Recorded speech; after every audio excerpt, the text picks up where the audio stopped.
Hello everyone, I'm Luke. I'm a keeper on the deer and antelope section at Whipsnade Zoo and Palmy of the Gower. So from our members we've had a few questions about the Gower.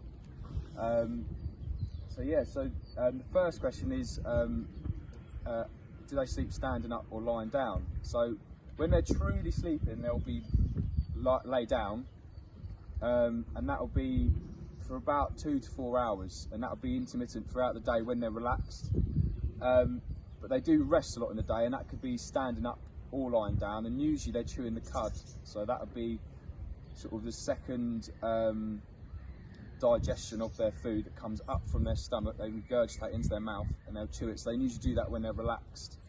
So they rest a lot in the day, but true sleep would be only a few hours really, and that would be lying down.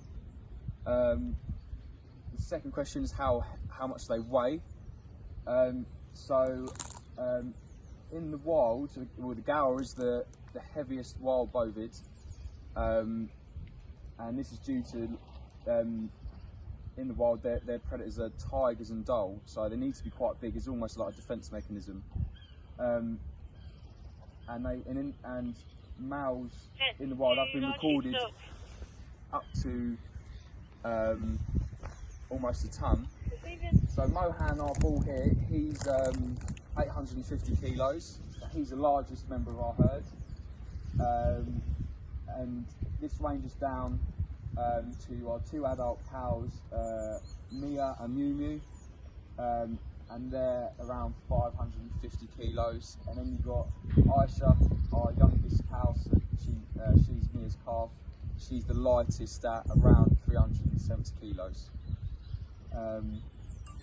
That's how much they weigh. And the last question is, are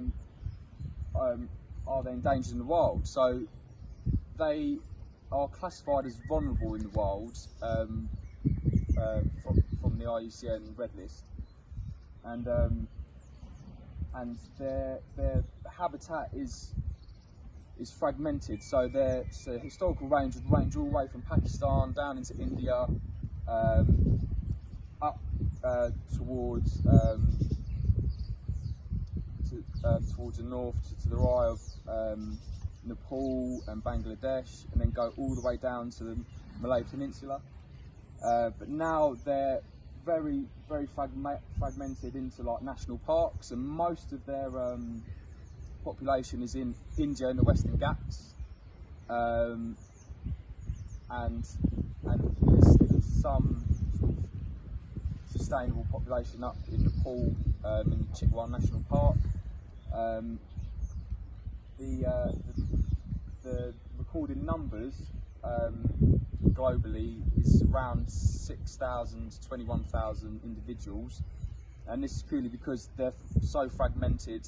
There are some in where there's census in national parks that are getting sort of clear numbers. Where they range out in national parks, it's sort of unclear how many are around. But in these national parks, thankfully, they're actually stable, their populations, and slightly increasing. So they're doing okay, but like most animals, their natural habitat has been taken up by increasing human population and farming. So yeah, that's our Gower. Hopefully I've answered your questions.